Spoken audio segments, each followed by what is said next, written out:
Hello everyone, welcome back again to my channel.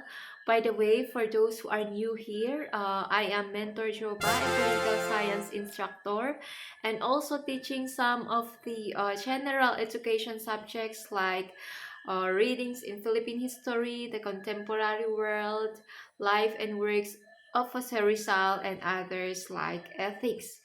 Okay, so if you are new here, please don't forget to like this video today and subscribe to my YouTube channel in order for you to get updated for my new uploads every week. So without further ado, let's start.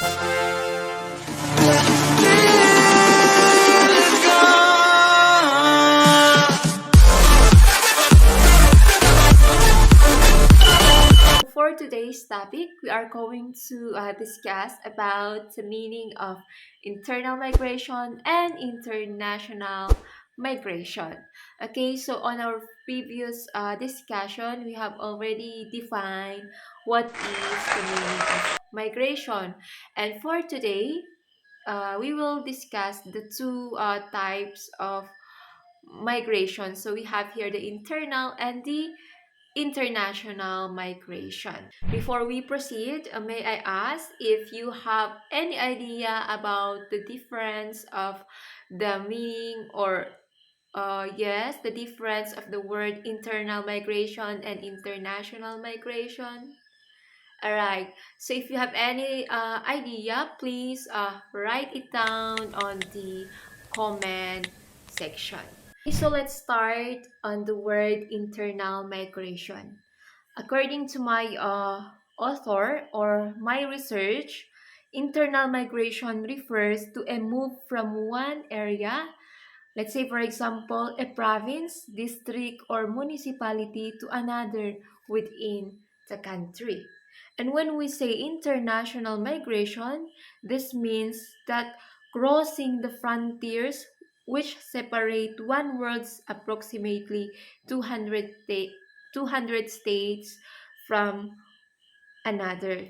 Okay, so that is the difference or meaning of internal migration and international migration.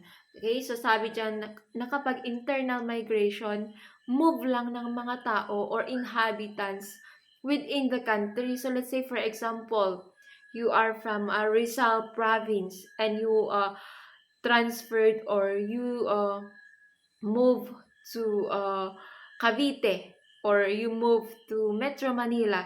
So that is an example of an internal migration because you only transferred your residency within the country. So that is an example of internal migration. Kasi sabi nga within a country. So nag-change ka lang ng residence within the country, that is already an internal migration.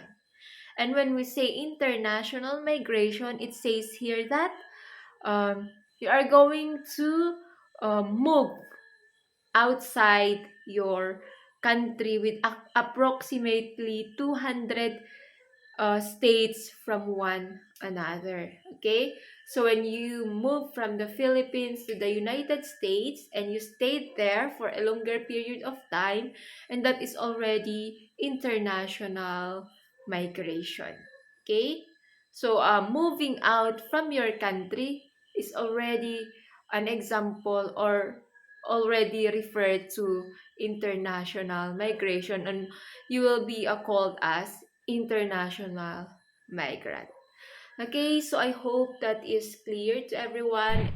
So if you have any questions or clarifications about our topic today, you may comment it down or write it down on the comment section and I will give you back a reply once I read it. Okay, and if you have anything to suggest or kung meron kayong gusto pang pag-usapan sa channel na ito, pwede din ninyong isulat dyan mismo sa comment section. Okay, so that's all for today and I hope that you have learned something about this vlog. And if you are new here, please don't forget to like this video today and subscribe to my YouTube channel in order for you to get updated on my latest upload. Okay, so goodbye everyone.